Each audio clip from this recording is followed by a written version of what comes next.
ali ci gën a fës. bokk na ci mbootaayu xeet bi nga xam ni moom lañ dénk lépp lu jëm ci wàllu tuut tànk yi ñoom nag màggal nañ seen juróom benn fukkeelu at fii ci réewum Sénégal ñu jàpp ni nag seenuk liggéey daanaka des na lu bari ba tax na sax ki nga xam ni moo fi teewal waa UNICEF fii ci réew mi mooy woo nguurug Sénégal ak kilifa diine yi ngir rek ñu gën a dugal seen loxo ci seenuk liggéey bi nga xam ni moom lañ jëmmal ci atum 2019 ngir rek gën a mën a ñoŋal nekkunu tuut tànk yi.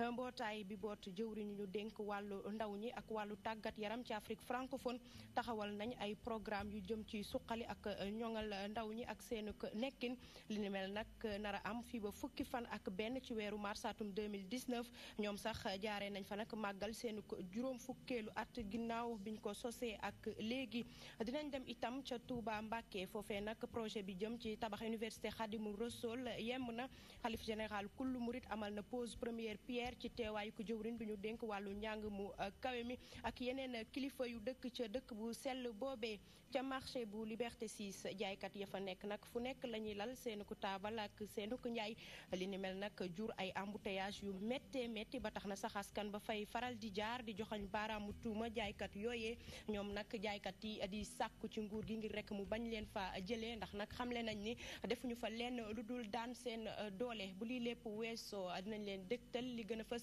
ci ëttu yëglekaay yi li moo li gën a fës ci bopp xibaar yi yaatal geeg faram-fàcce gi nees kiis lay doon.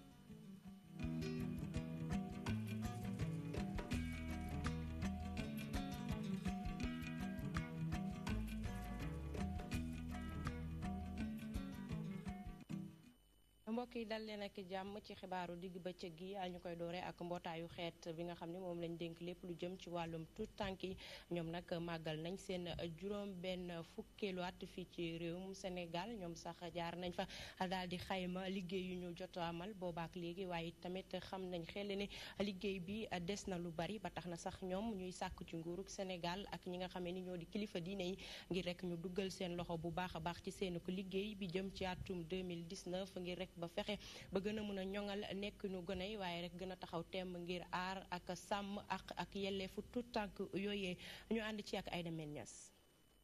teew ci lu toll ci téeméer ak juróom-ñett fukki dëkk UNICEF màggal na tey juróom-benn fukki atam fii ci Sénégal li ko daree nag 1958 ba léegi bile organisation mi ngi dox ci luy aar xale yi ak luy dëgëral seen ak yelleef. Tous ces progrès sont le résultat de l'engagement fort du gouvernement du Sénégal. progrès yi yëpp bi ñu jógee ci ngëm-ngëm bu nguuru Sénégal am ngir dëgëral li nga xam ni mooy taxawaayu doomu aadama waaye tam bàyyi xel bu baax ñi nga xam ni ñooy ndaw yi nekk ca UNICEF dañoo kontaan lool ci dugal gi ñu dugal suñu loxo ci yile avancé ànd kook suñu yeneen di partenaires yi. Avec les autres partenaires dans ces avancées.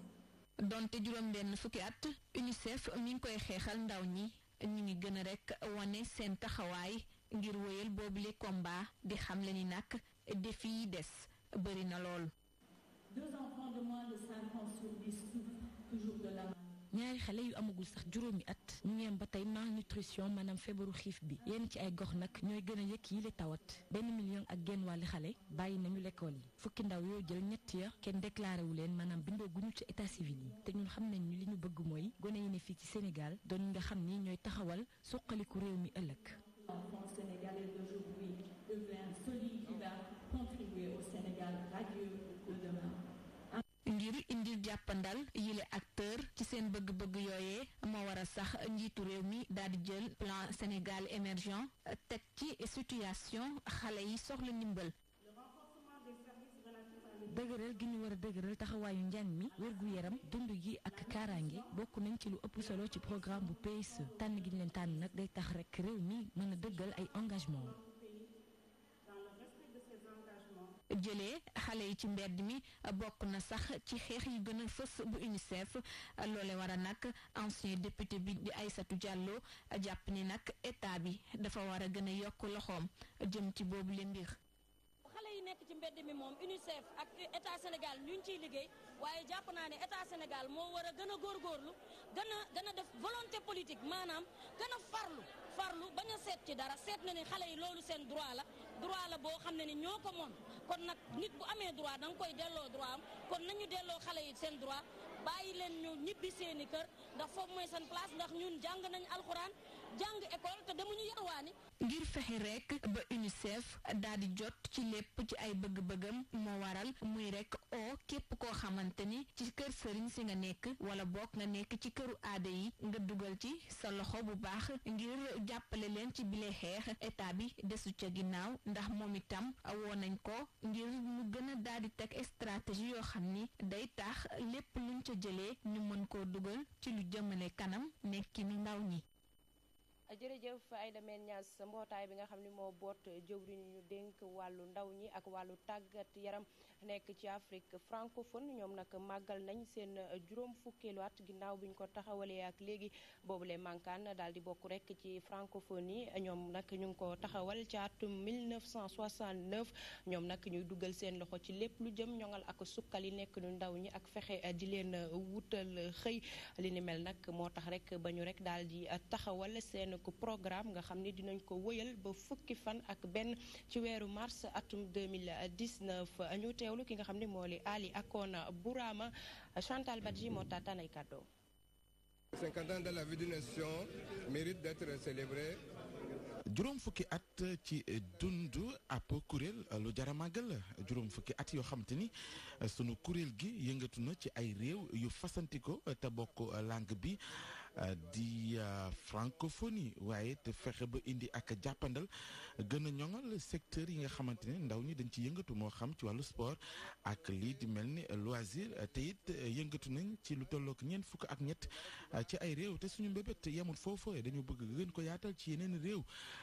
te bëgg naa leen xamal ni ki tey ne la suñu màggal juróom fukki at yi lay door te dañ ci ànd ak délégation marocaine bi nga xamante ni ñoo nar a dalal fanweer ak juróom-ñaareelu conférence ministérielle bi nga xamante ni fas yéene nañ ko amal ca Marrakech fukki fan ak benn ci weeru mars bi nga xamante ne moom la ñu dëgmal te ndajale boo xamante ni na dalal daanaka ministre membre yi nga xamante ni bokk nañ ci suñu kuréel gi te it ci ndajale boo xamante ni daañu waxtaane yenn ci soxal sunu ndaw yi ci Afrique ci li nga xamante ne moom la ñu war a gën a indi ak jàppandal ci seeni yëngatu waaye it daañu def bilan juróom fukki at yi nga xamante ni sunu kuréel bi am na ko.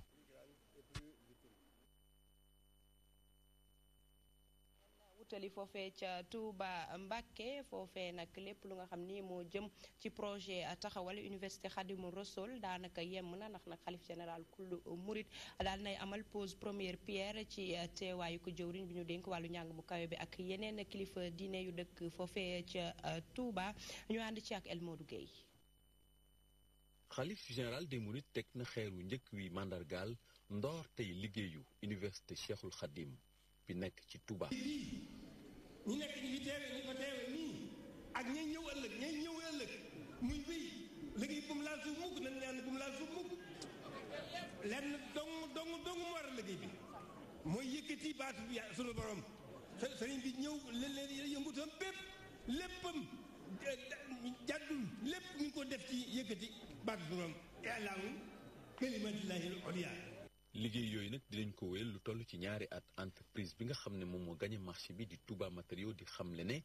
lu jëm ci wàllu délai yi ñu leen jox fas yéene nañu sàmmante ak moom. yooyu nga xamante ne moom la ñu prévoir sëñ Mountakha démb laaj nañ ko ci point ci presse ñu ne leen dañuy xaar ba sëñ Mountakha joxe tey nag joxe na délai boo xamante ni ñu ngi ko programme ci 2 ans muy 24 mois mais ci biir loolu étude technique yi nga xamante ni ci lañu nekk diggante les plannings diggante les plans d'action diggante aussi l'organisation de chantier ak l'organigramme bi nga xamante ni moom la ñu war a instaurer fii bu fekkente ni lépp mettre nañ ko en place beneen matériel bi nga xamante ni moom la ñu fas yéene indi mu egsi fii mais bu boobaa am nañu yaakaar ni dinañ ko liggéey lu yées délai bi nga xamante ni moom la ñu programmé muy 24 mois yi. Touba Madiane gi nga xam ne nag fa la ñu fas yéene def université boobu wax nañ ne fanweeri bâtiment ak benn dinañ ko fa mandargaal ci ñetti pàcc. lépp ci njëkk koo xam ne dina toll ci fanweeri milliards ak juróom-ñaar ñi njëkk ci taalibe yi nga xam ne sax ñi ngi jébbale seen jàppale xalif général des mourides bokk na ci Touba ci kanam ci téeméeri millions yoo xam ne jox nañ ko sëñ Mountakha Bachir. état wu Sénégal tamit fas yéene naa jël liggéey bi nga xam ne moom moo jëm ci wàllu tëli yi cay nekk leeraay bi ak assainissement bi. jërëjëf El Modou Gueye ñu wax ci leneen ñeel nag ñàkkum yar ak yenn jëfin yu jaarewul yoon yi nga xam ne rek dañ koy faral di nemmeeku ci benn pàcc ci tuut tànk yi nga xam ne dañ leen dippee ay mineur ñoom nag ñuy faral di gis ñuy def yenn yi ci réseaux sociaux yi naam sax xaatimoon nañ lenn ci diggante nguurug Sénégal ak ñi nga xam ni ñooy saytu wàllum yoon wala sax fi nga xam ni moom la ñuy denc mineur yooyee ngir indi ci ay leeral nag moo tax ba waa AJS daal di rek amal benn lël wala sax benn ndaje ci teewaayu ku Ndeye Fatim Lo.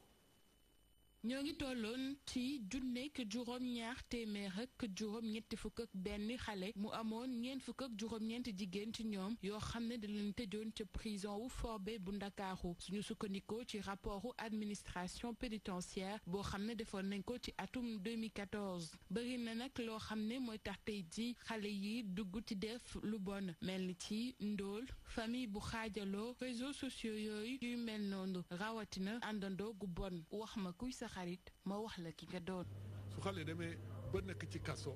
parce que nee nañ dafa sàcc ou bien nee nañ mën na am sax xëy na am na violence yu mu def loolu day mandarga que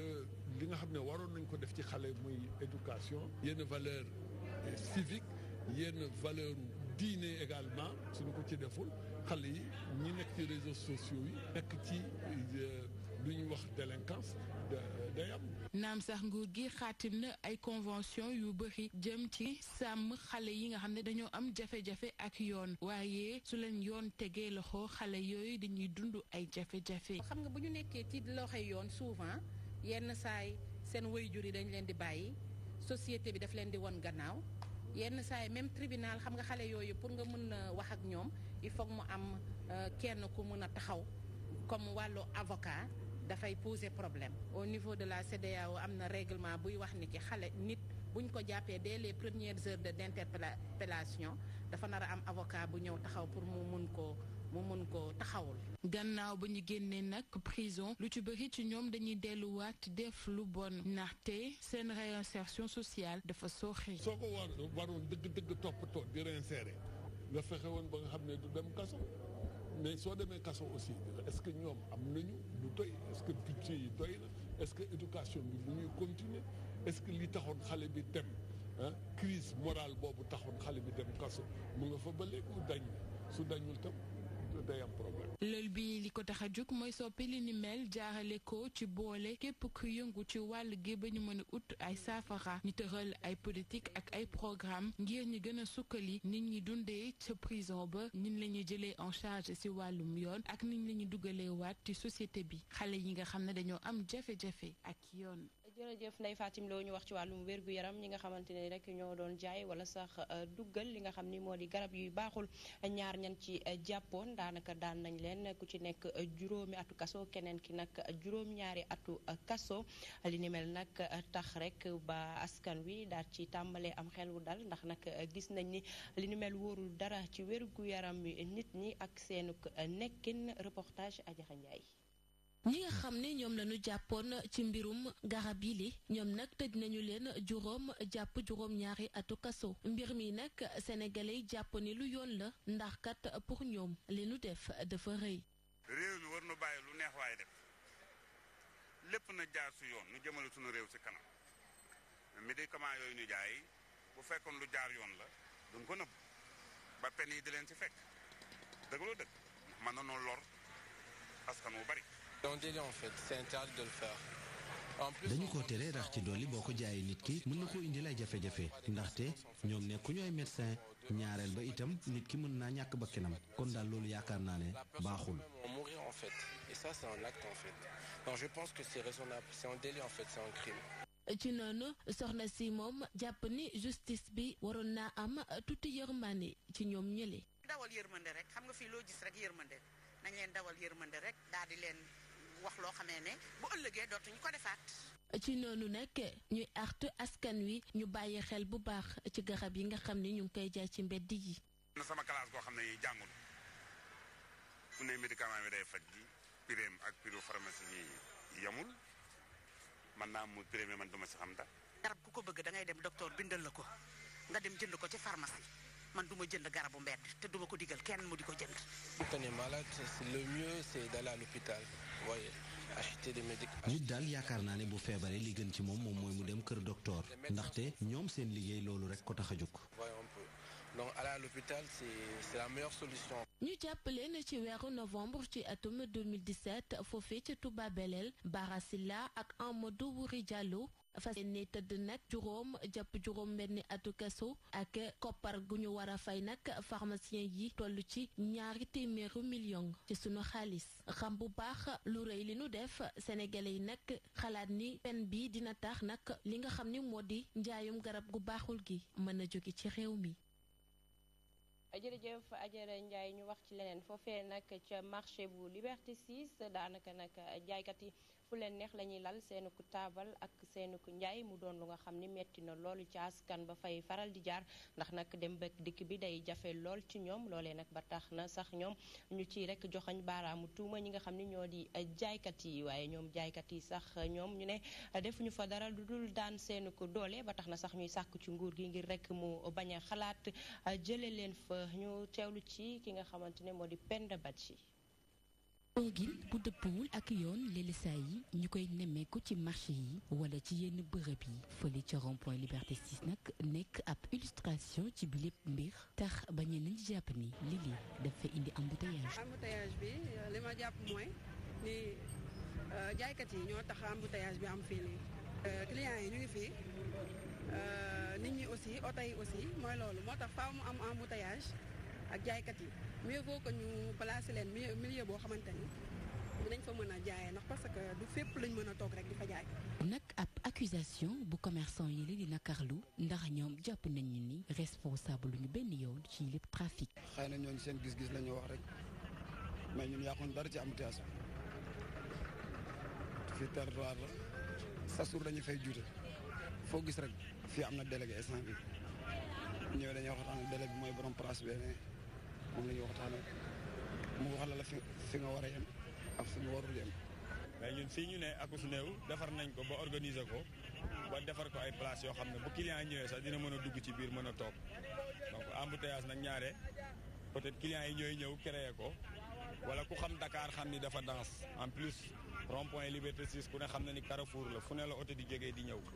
yu mel noonu mën na fi créer embouteillage mais pas ñun ñu jóg uniquement pour créer embouteillage franchement parce que déjà arrangé wuñu te loolu du dëgg du yoon te duñ ko def franchement. tollale nag seeni jukk ci yile bërëb mënees na am waaye nag ñoom mbir moomule mënees su koo xalaat jamono yi li ba tax na ñuy ñaan nguuru Sénégal bu amalee yi lépp dogal na fexe rek ba utal leen yeneen i bërëb yu ñu mën a amalee seeni jaay. ñu ñuy jox ay avertissement rek waaw loolu xam nga ñi yore réew mi rek tey ñun ay doomu dëkk bi lañ. bañ a sàcc bañ a def lu ñaaw moo ñu ci dugal daan suñu doole te it wax dëgg yàlla xam na ni fii même bu fekkee mënul wëyit ñu ngi ñaan buñ bés bu ñu fiy jëlee yàlla na yéex nañ ñu wutal ay site de recasement. nekk fu mu war a dox mu dox ko xëy na tali bi du xat en même temps comme feu bi encore ñu dolli marquage bi 100%. dàll accessoire wala yére lépp ngi ca biir marché ba foofee ca rond-point Liberté 6 seeni toogin di wàll si bakki tali bi di indi leen say ay embouteillage li leen nag mun naa tax ba autorité yi lee jëlee leen ci li bërëb. Penda Badji jamono ji nga xam ni seddul tàngul ñi nga xam ni nag ñoo di jaayee yére yu diis yi daanaka nag gisatuñ ci seen bopp ndax nag client yi nànk-nànk rek la ñuy xel di ñëw waaye teewul am nañu yaakaar bu mat ni fii ak tuuti dina rek daal di sedd ba ñu mën a jaay marchandise yi nga xam ni jotoon nañ ko am Bakary Cissé demoon na seeti leen ñu teewlu ko.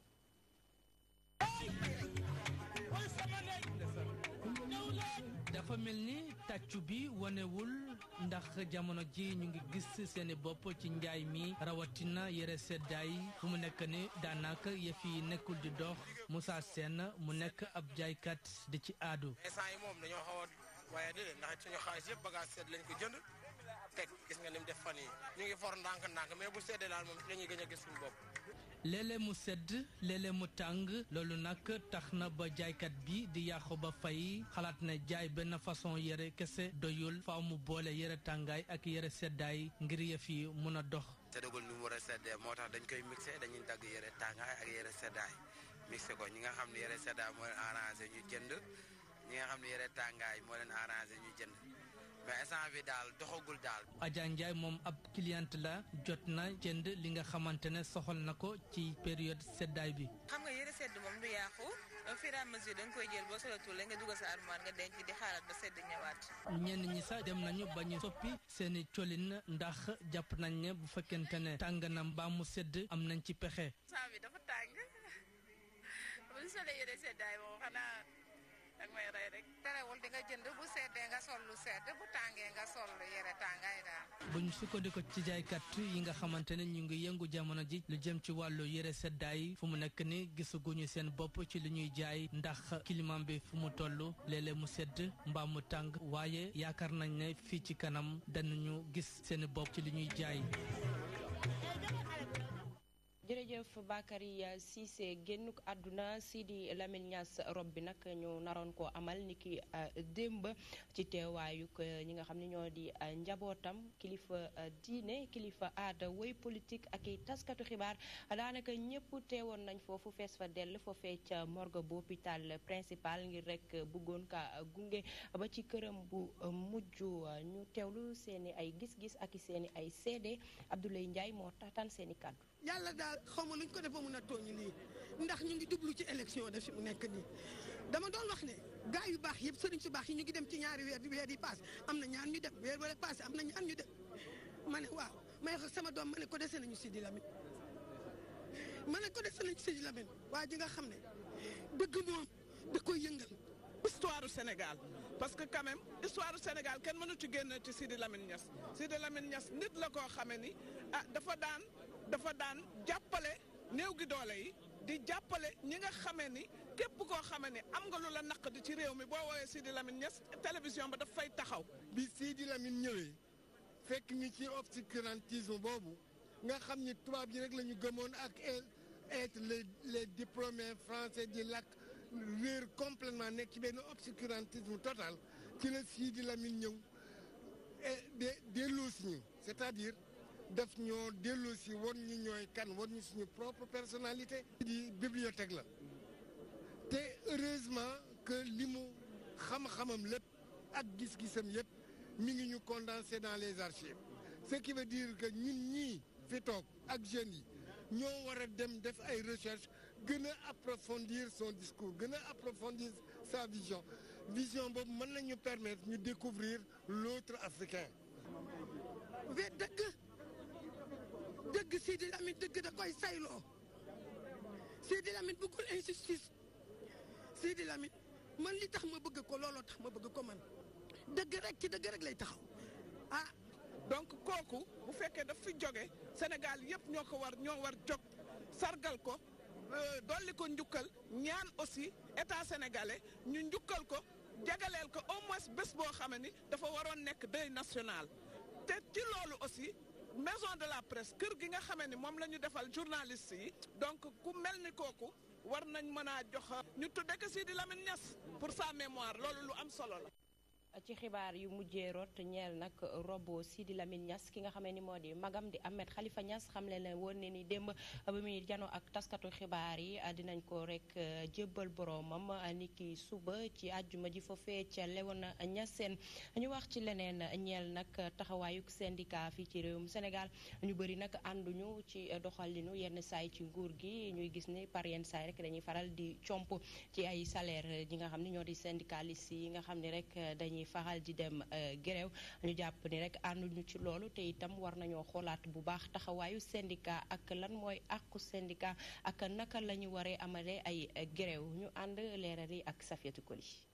bari na ci ay grévistes yu nemmeeku ay teex ci seeni salaire loolee nag ci ñu bari ci askan wi mënuta faj mbir mi. loolu ànduma ci suma xoolee suma dëkk ni mu tëddee parce que la vie est très très dure les parents sont hyper fatigués ñëpp sonn nañ man je suis pas d'accord le fait que ñu dagg sa salaire. si compte sanction yi vraiment loolu dañ ko waxtaane quoi mais ay sanction moom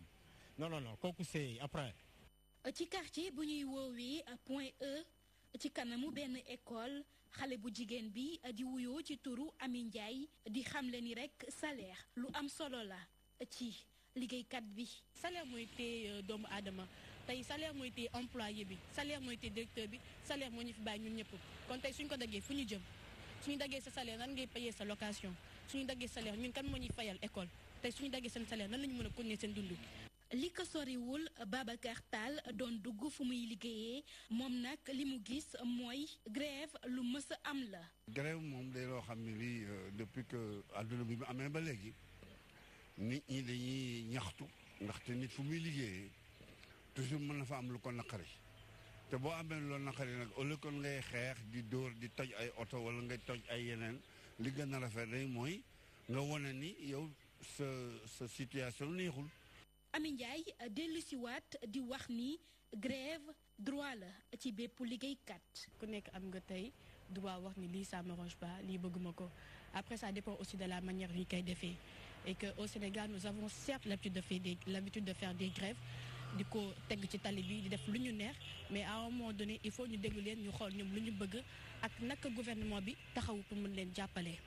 étudiant bi nag nekk ci formation moom ànd ak ñii di grévistes yi. boo xoolee ñiy grève parce que dañoo kontaan dañoo amul benn satisfaction bi ci seen liggéey. ngir jëlee fi grève waxtaan yu dëggu rek moo ko mën a saafaxal. loo gis rek waxtaan la ñu toog waxtaan parce que ñëpp ñoo fi nekk bon bokk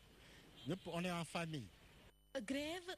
constitution bi moo ko maye waaye ci ñenn ci askan wi comp yu ñuy def ci salaire u liggéeykat yi wax naa doon lu mujj lu gouvernement bi war a def.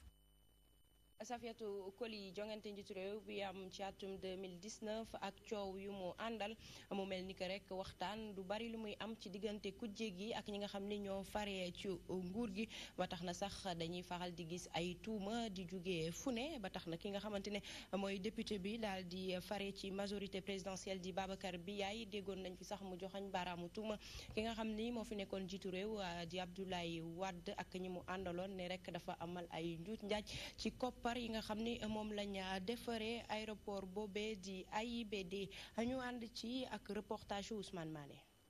nguuru Wade ñu tuumalaa leen ger si tabaxu aéroport international Blaise Diagne ñiy farag moom di dal si Babacar Biaye député APR Fallou Gueye secrétaire général mouvement Wolu Karim.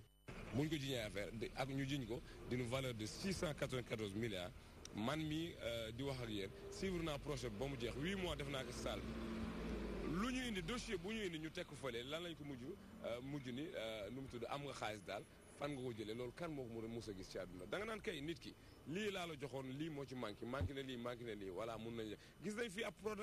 Prodac ministre bi toog devant télévision ñëpp wax que 29 milliards mi ngi fa wante du man nañ ko seet ci entre ministre des finances ak moom muy lu garaaw lu doy waar tey jii ñu ngi jàpp Khalifa Sall ci lan 1 milliard 800 yoo xam ni ci ñoom tey jii boo demee directeur COUD bi IGE dañu def recommandation ni bu mu yorati sax entreprise publique muy lu garaaw loo xam ne tey ji ñu ngi taxaw di xool di continuer arrivé Karim Wade bi ñu ko déggee ba tey loolu moo leen tiital. si kaw tuuma yooyu noonu waa parti démocratique weddi nañ lépp ba mu set wécc ba pare di xamle ne seen leader léegi mu ñëw jàkkaarloog nguuru Macky Sall. boobu léegi nag joxewuñu date mais gars yi ñooy wax seen date bopp mais ñun moom bis bu date waree am comité directeur du parti dinañ wax. en même temps Karim si aussi tamit nañ def seen réunion déclaré mais nañ xam ni Karim Wade il sera là au Sénégal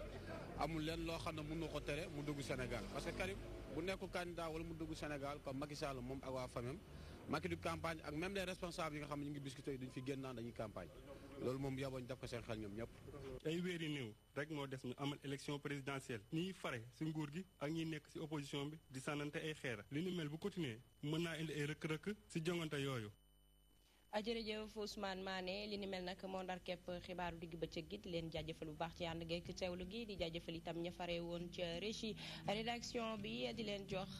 dig daje ci suñu yeneen jotaayu xibaar laata loolu ñu leen di ñaanal kenn daluk jàmm te di ko sàkku ci yéen.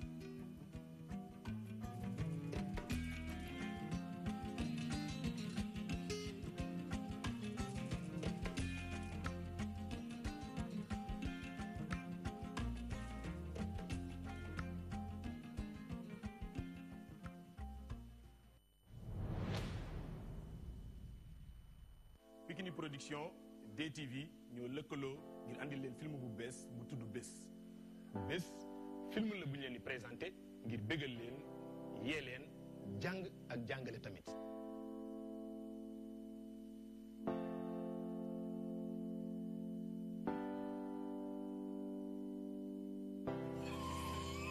yàlla yow tamit nag Marème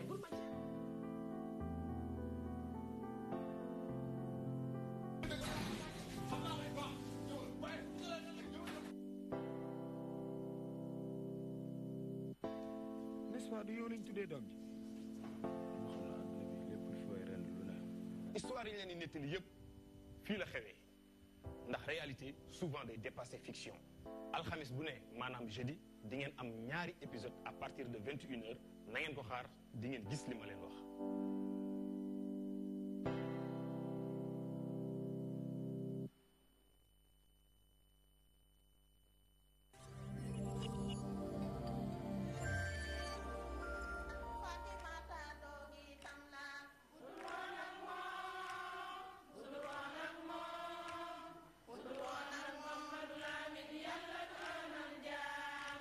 mbokki téléspectateur u Dunya TV ñu ngi leen di nuyu foo leen mën a nekk ci àdduna seen émission bi di majaalisul ulama di jataayu borom xam-xam yi ci daara boo xam ne fa tabarakallahu nekk ci cité Nations Unies di daara alxaq min ngeen leen ci majaalisul ulama waaye ñuy faral di def it bu nu gàmmo comme Sidi Xaaji Malik def ne wa aamun suma shahrun suma yawmun ata fihi lhuda xarnul xuruni sururun fi sururin wa idun doona ayaadil uyuni te ñu ngi ci rabiul awal ba ci sax rabiul saani yëpp day dugg rek ci